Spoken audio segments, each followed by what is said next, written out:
This is an I Am Listening exclusive podcast.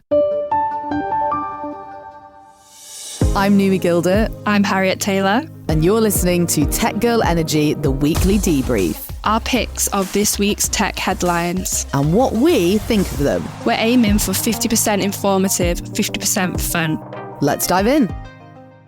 Hello and welcome to this week's episode of Tech Girl Energy. Hello. Hello, how are you doing, Naomi? I'm okay. I'm a little bit croaky today, so if my voice sounds bad, that's why.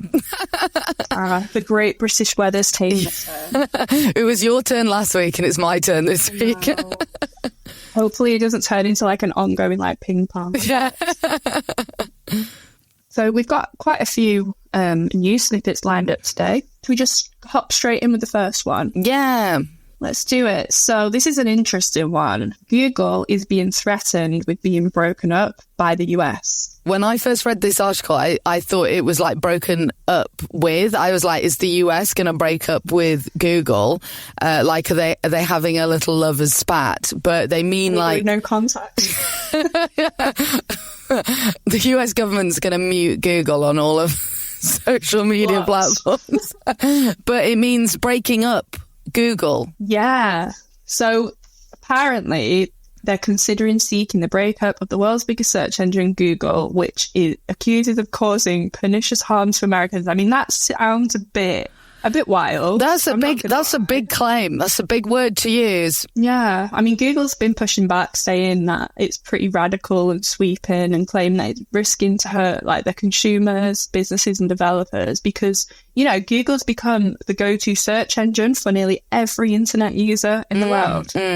Like, most people will use Google. Like, the only other sort of site I've heard of people using, I think it's like DuckDuckGo, and like every so often people will mention Bing, but it's usually a joke. Or there's another one as well. Is it called like Ecosia or something like that, which is supposed to be like a tree planting? Yeah, exactly. Right. Okay. But you hear about it, but none of them ever gain as much traction to really contend with Google. Yeah. Because basically what Google's been accused of is using its other products such as Chrome browser and Android operating system to funnel users to its search engine where it makes money selling adverts. So, I mean, I kind of see where they get the monopoly from. Yeah. Can they get rid of it by law? Like, will anyone step up? Or, I don't know, is this the best way to go about it? What do you think? Yeah, it's a really interesting thing, isn't it? I think with digital products, it's like this thing of like letting them grow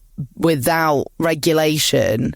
This feels like you get to this point where it's like, oh, we've accidentally created this giant monster that we can't control in any way.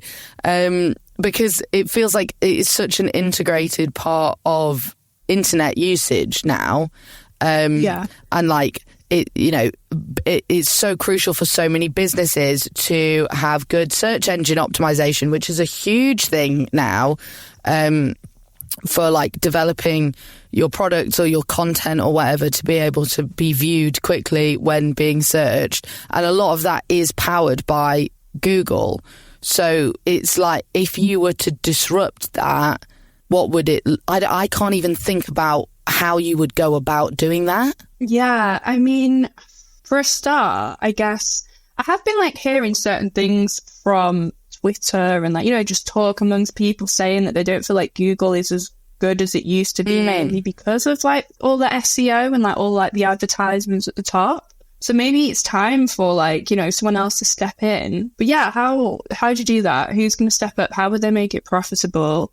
And like, I guess we've got this issue now. Like, if you compare the internet to where it was maybe when we were growing up, or even like say 10 years ago, it's like, I wouldn't even say it's tripled in size. It's probably like grown significantly more than that. And it's like, how do you decide what to show to people and the weight that you give it? Yeah. And if people can pay to have higher weight to be shown to people, and also if you can use this SEO to be shown to people as well, then Google's the only person in control of all of this. I can get why that's problematic. Yeah, it's like, are they going to have... Yeah, are they having an agenda? Yeah. Yeah. Oh my god, we're going into conspiracy again. That's our favourite thing. No, but like, it's not even an agenda. It's like, you know, money can pay for certain things, and is that always what we need when it comes to like innovation, or even like just things like the internet. Like supposedly the Google search engine's free for users, but is it really free when you're giving away your advertising data constantly? Like, is it really free when you're being, you know, shown information based on what other people want you to see? Yeah. And you're not actually getting the information that you want? Yeah. Like, are you paying with your, I don't know, with your brain power at this point? Like, it is a really interesting question. I do wonder if we will, you know, like, will we see like a massive change? Because it does feel like the internet is powered by monopolies of like Google and Meta.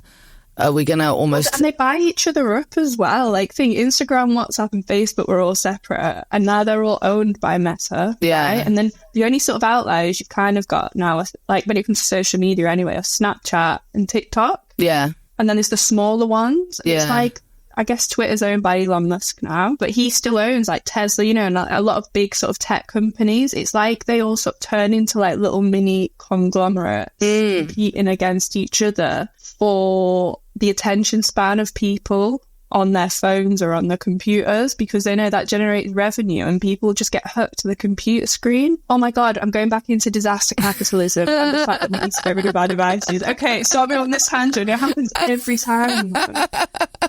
I need some therapy.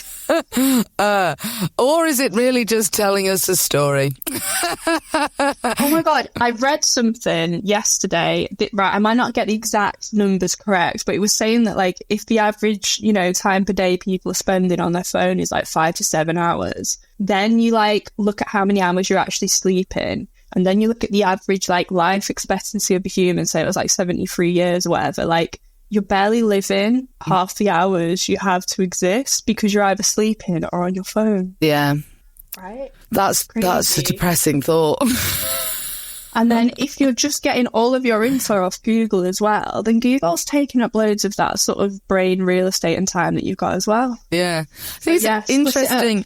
I do think it is an interesting way of thinking about it, of like brain real estate. I quite like that as a metric. That's a new thing of thinking, like, because at the end of the day, you can control what's going on in your brain, right? And if you're giving bandwidth to something, you're deciding to do that, whether it's an addiction to Googling stuff, definitely have had that before, or like, just being on like your phone and stuff like that. And the more time you spend doing that with certain companies, like the more they hook you in, right? And Google has literally got everyone searching for stuff like, you know, you'll even search for Wikipedia on Google to get to that point. Yeah. Like they're like a link that your brain automatically makes now. Yeah, people don't really type in websites anymore. It's just on a search engine. So I'm really curious to see, you know, where this goes. The US government does seem to be on a bit of a spree with taking on the internet, because obviously we've had the news stories of it taking on TikTok in recent years. So I don't know what's going on with that or if it even works. But, so I will be, curious to see if this is the beginning of the beginning of the end. Well, yeah, or just, you know, like mass regulation of the internet by government bodies. And, you know, internet was so fun when it was the Wild West, though. Like, I miss those days, man.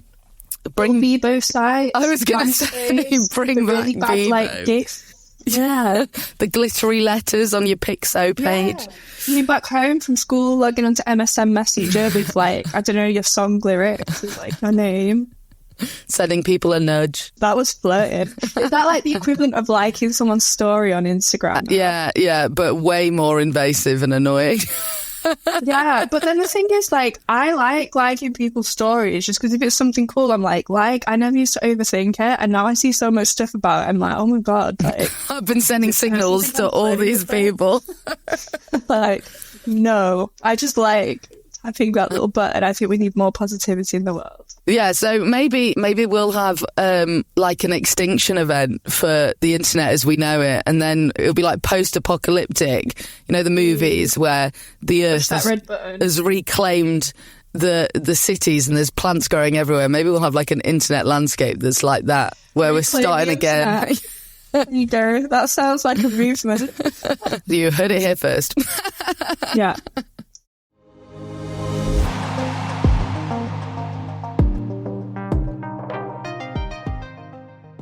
Okay, so moving very quickly from the internet to airplanes. I did some flight modules at university, so I've actually always kind of been interested in airplanes.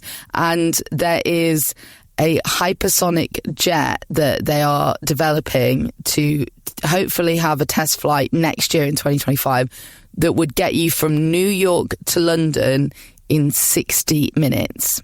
60 minutes? Yeah, so an hour to get you from New York to London. That's less than someone's commute. Yeah, exactly. It's about the same time as my commute to work in a car. So yeah, it's going to hopefully reach speeds of up to Mach 6, which is 3,600 miles per hour.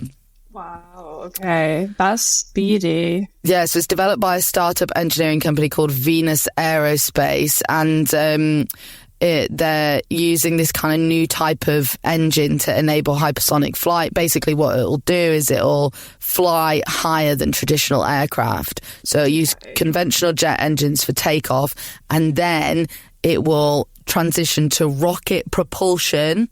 So you won't be in space, but you will be higher up. So you'll be able to see the curvature of the Earth, and it says the darkness of space above. And then obviously you'd be able to... Somebody wrote that. Did a good job.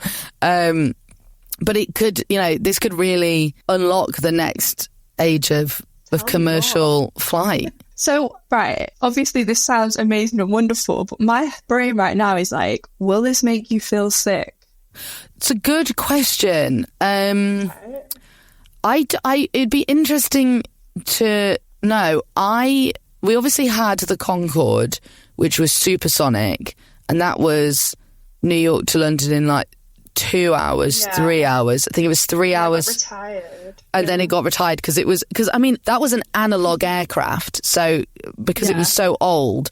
So basically it got retired because it was too old to maintain anymore. They had digital aircraft. So the people that could actually maintain an analog craft with like analog fly-by-wire autopilot and stuff, they were all retiring. So they were like, well, we can't maintain it anymore.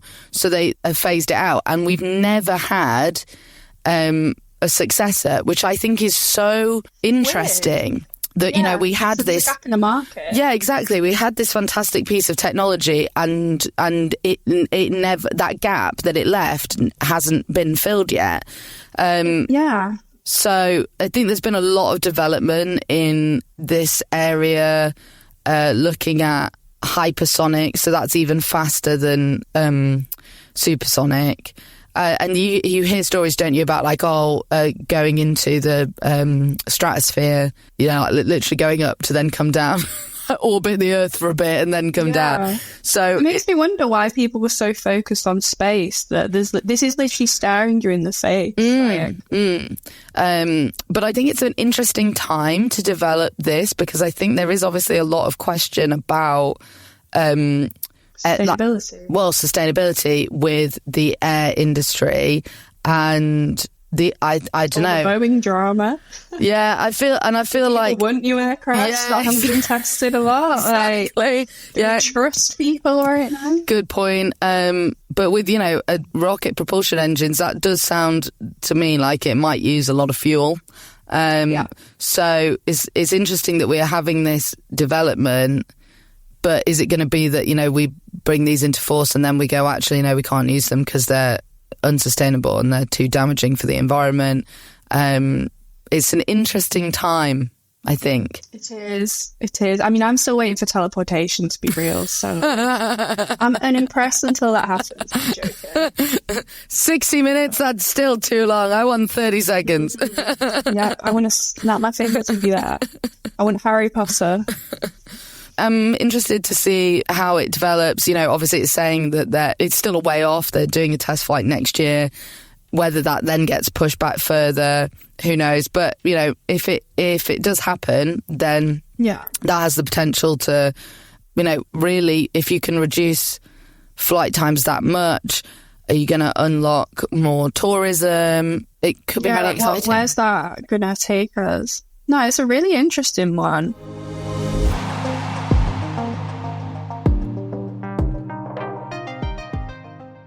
On the subject of, I don't know, drones, flying things, it's a great lead up into our next topic. So, I see what you did there. I know, right?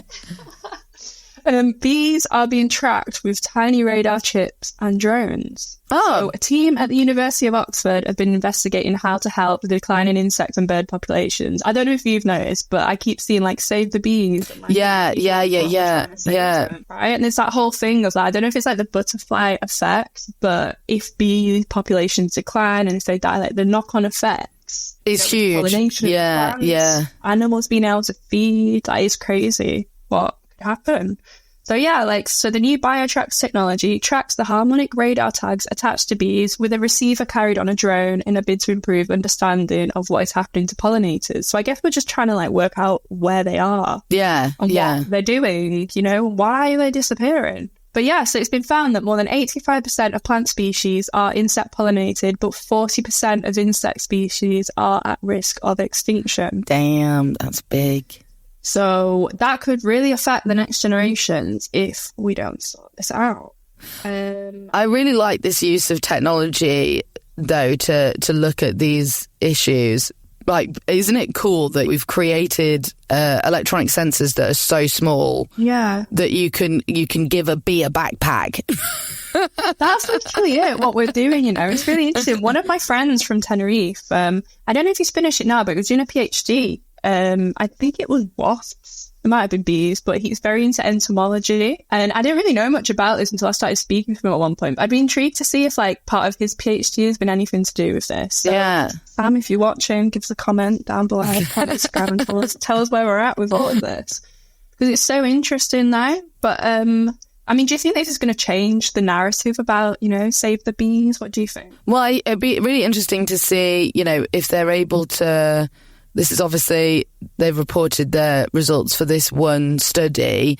If you're able to kind of track and get more data, we've said this before, isn't it? Like, data is key.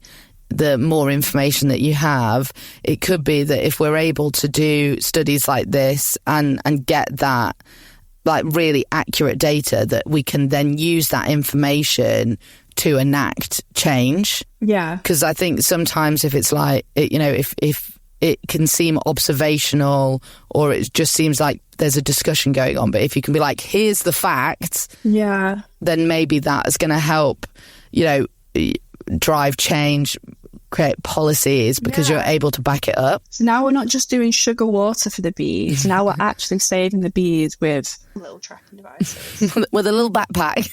The little backpack, it's cute. I really want to put one of those GPS cameras and trackers on my cat just to see like she goes. But if you see those videos online and they just get about, but I'm so intrigued. I'm not going to do it because I think it's an invasion of Brenda's privacy. She should be allowed to do whatever she wants. But it would be really cool. I'd be quite interested to like see that data, if they like released the maps or whatever of the bees of like, this is where they go, this is what they do. That would be really cool. That'd be cute, wouldn't it? Well, we'll see if the buzz about that story continues. Oh my gosh. I see what you did there, and I like it. Thank you so much for listening to this week's episode of Tech Girl Energy, the weekly debrief. We have released our first guest episode of our main podcast, Tech Girl Energy. It's with Ella Podmore, MBE, an amazing materials engineer manager at one of the top automotive companies in the world. She's really awesome, really inspirational. So please check out that episode. Just search Tech Girl Energy on your favourite podcast platform and you'll find it there. Yep, and make sure you give us a rating and a review if possible as well, just so we know like if we're entertaining you or not. And also make sure to follow us on all our social media, TikTok, Instagram, like Numi mentioned, Tech Girl Energy. See you next week. This has been an I Am Listening exclusive podcast. For more information, head over to our website, im-listening.co.uk.